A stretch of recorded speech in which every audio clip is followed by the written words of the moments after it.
Bismillahirrahmanirrahim. Assalamualaikum warahmatullahi wabarakatuh. Alhamdulillahirabbil alamin. Hamdan syakiran hamdan na'imin, hamdan yufi'u madida. Ya Rabbana lakal hamd kama yanbaghi li jalali wajhika wa sultan. Puji syukur mari kita panjatkan kepada Allah Subhanahu wa taala. Semoga pagi ini kita masih semua dalam lindungan Allah Subhanahu wa taala. Siswa sekalian, pertemuan kali ini kita lanjut pada permainan bola kecil, dalam hal ini bulu tangkis.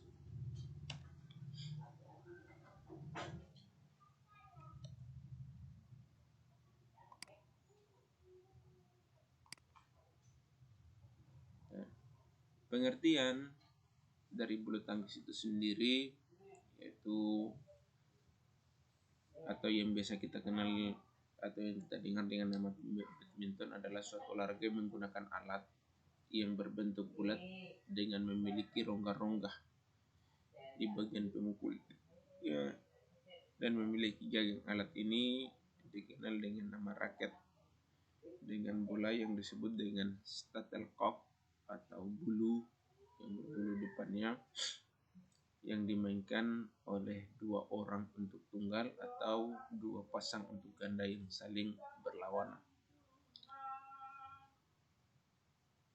Sampai saat ini, untuk sejarah singkatnya itu, sampai saat ini belum ada dokumen yang pasti bulu tangkis ini berasal dari negara mana. Pernah dijumpai di negara Cina dengan raket kayu dan sepak bola yang berbulu. Kemudian pada abad ke-12 juga dituliskan bahwasanya permainan bulu tangkis ini dimainkan di puri-puri bangsawan di Inggris. Kemudian ada juga di India bulu tangkis dimainkan di Ona, dan karena itu permainan itu dinamakan dengan Ona sekitar tahun 1870-an. Jadi belum dapat dipastikan apakah bangsawan atau perwira Inggris yang membawa permainan itu ke India atau sebaliknya. Nama badminton berasal dari nama kota Badminton di wilayah Gloucestershire yang tidak jauh letaknya dari Bristol, Inggris. Asal mula bulu tangkis di Indonesia dimulai sejak tahun 1930-an. Kala itu bulu tangkis dinaungi oleh Ikatan Sport Indonesia atau Ikatan Olahraga Indonesia.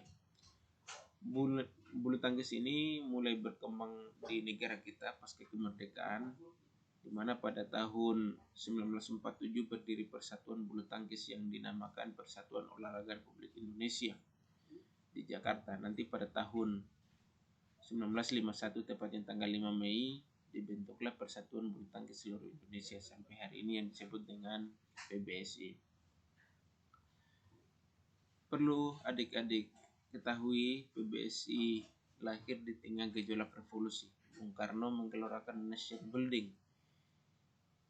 Ia menganjurkan olahraga dapat menjadi alat untuk mengenalkan Indonesia di kancah dunia.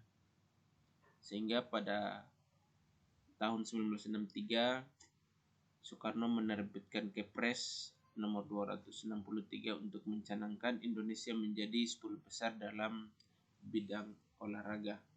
Dan terbukti, alhamdulillah atas perjuangan sampai hari ini, Indonesia ditakuti di dunia, disegani di dunia karena bulu tangkisnya.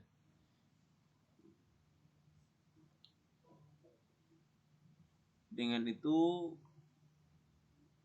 pemerintah segera menerjemahkan keinginan Bung Karno tersebut, di mana PBSI pun ikut berpartisipasi dalam IBF tahun 1953.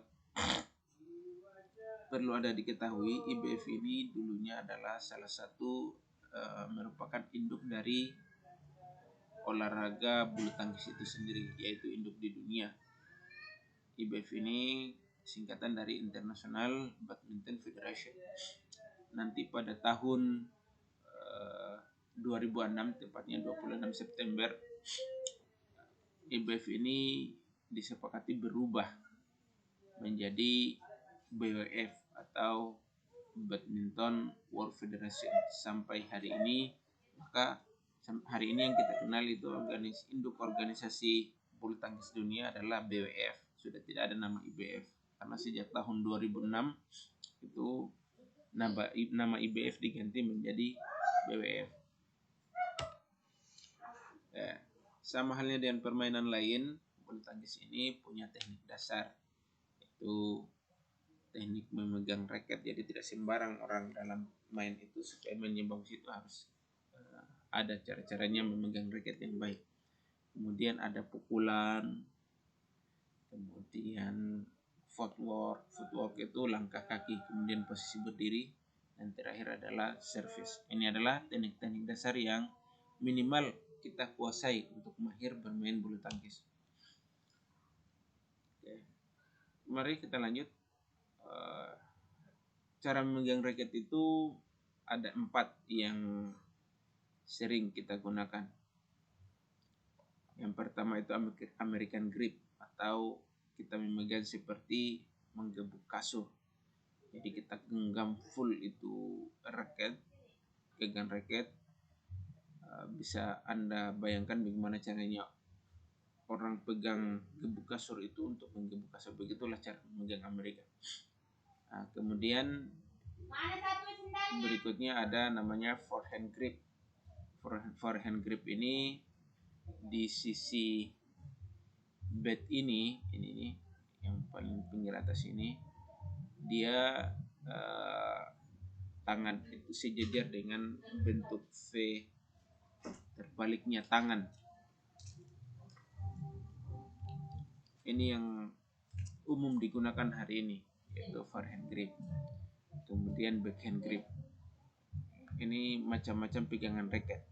Dan terakhir adalah combination grip atau campuran, cara memegang raket campuran. Jadi ini yang sebenarnya yang dominan pada saat bertanding itu pegangannya ini, campuran. Jadi bisa dikondisikan pada saat dia memukul, dan sebentar ada pembahasan pukulan. Pada saat dia memukul pukulan backhand, maka dia akan mengalihkan pegangannya ke backhand grip. Kemudian untuk smash biasanya dominan kepada forehand ataupun American grip. Oke, ini beberapa cara memegang raket. Berikutnya pukulan. Secara umum pukulan di bulu tangkis itu dibagi 2. Yang pertama forehand. Pukulan ini adalah pukulan yang diayun dari belakang. Nanti adik-adik kalau bingung bagaimana itu pukulan forehand, Anda bisa selancar sendiri di YouTube bagaimana itu pukulan forehand.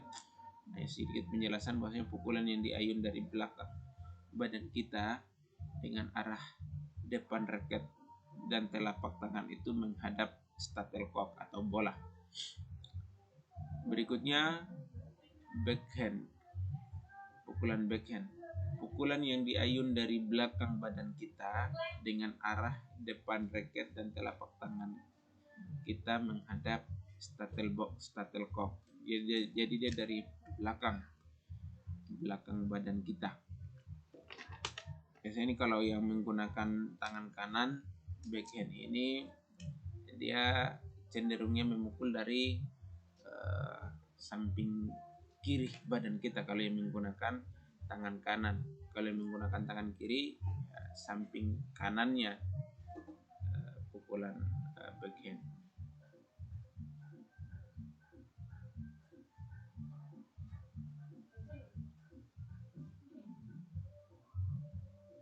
Oke, beberapa jenis pukulan dalam bulu tangkis itu ada pukulan servis. Pukulan servis ini yaitu pukulan awal memulai permainan. Jadi sajian pukulan awal untuk memulai permainan, yang disebut pukulan servis.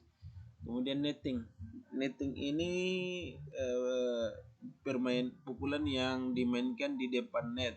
Di sini bola-bola kecil dia di depan net. Kemudian berikutnya pukulan smash, yaitu pukulan keras menukik. Ini tajam menurun. Biasanya orang smash ini dia lompat kemudian memukul keras menuju lapangan lawan. Berikutnya ada drop shot. Pukulan drop shot, pukulan mengecoh seperti smash namun tidak keras dia hanya lompat seolah-olah mau smash, ternyata bolanya pelan dan jatuhnya tidak jauh dari net. Namanya drop shot. Ini yang sering kita gunakan untuk latihan. Berikutnya adalah pukulan lob. Ini untuk pemula bagus ini. Untuk pukulan lob ini kita praktekkan, yaitu menerbangkan shuttlecock setinggi mungkin mengarah ke garis belakang lapangan. Ini dia biasanya parabol melambung ke. Ini bagus untuk yang baru belajar memukul pukulan lob ini. Kemudian drive itu pukulan datar dan kecepatan sedang dengan ketinggian sedikit di atas kepala atau sejajar atau sedikit di bawah kepala, namanya drive. Dia pukulannya datar. Ya. Nah, ini yang tidak kalah penting yaitu gerakan kaki. Gerakan kaki arah ke depan, kanan, kiri, samping kanan, samping kiri. Ini gerakannya beraturan supaya kita tidak terlambat atau tidak kalah cepat dengan datangnya bola.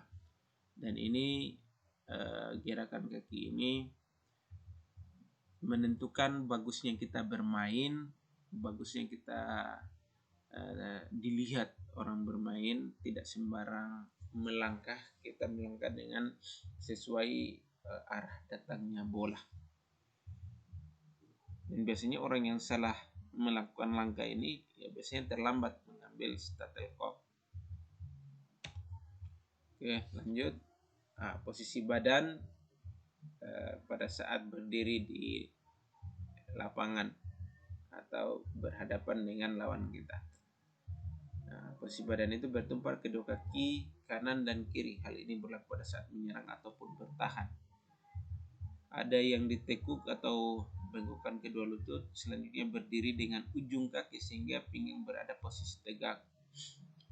Kedua kaki terbuka lebar bahu dengan posisi sejajar atau salah satu kaki berada di depan ini pada saat melakukan servis atau menerima serve. Salah satu lengan siku yang tidak memegang raket berada di samping badan agar tangan lainnya yang memegang raket bebas bergerak. Ini juga berfungsi sebagai keseimbangan untuk bergerak. Ini sebenarnya terbentuk secara naluri, secara spontan, naluri yang memang menyeimbangkan antara yang bekerja dan yang tidak bekerja. Itulah sempurnanya ciptaan Tuhan yang diberikan kepada kita. Kesempurnaan manusia diciptakan oleh Allah. Dan terakhir adalah servis. Servis itu terbagi dua sebenarnya. Ada servis forehand dan ada servis backhand. Hanya di forehand itu terbagi dua. Ada forehand pendek, kemudian ada forehand tinggi. Nanti sekali-sekali adik-adik bisa melihat pertandingan. Biasanya forehand panjang itu diperagakan oleh pemain tunggal putri. Biasanya dia melakukan servis forehand tinggi. Kalau di Indonesia yang sering melakukan servis forehand pendek itu yang sering saya lihat itu ganda putri Grecia Poli. Kemudian yang umum yang sering dilakukan, kalau yang forehand pendek ini biasa yang dilakukan ini tunggal-tunggal putri, kan dia permainannya agak lambat, tidak secepat putra. Kalau kemudian backhand service ini yang umum digunakan. Jadi dia bisa Anda lihat di ini forehand, kemudian yang di bawah itu backhand. Ini backhand, jadi tangannya itu belakangnya ini yang menghadap ke depan shuttlecock belakang tangan, sementara forehand dia depan tangan ini, depan menghadap arah shuttlecock.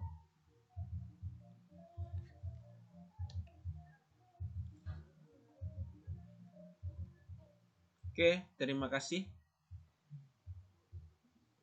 materi kita cukup. Semoga adik-adik dapat mengerti. Bila belum mengerti, ada hal-hal yang perlu ditanyakan, Anda bisa menanyakan secara personal. Tetap di rumah, jaga kesehatan, dan yang paling penting adalah Anda jangan sampai lupa absen hari ini. Demikian, billahi taufiq wal hidayah. Wassalamualaikum warahmatullahi wabarakatuh. Salam sehat.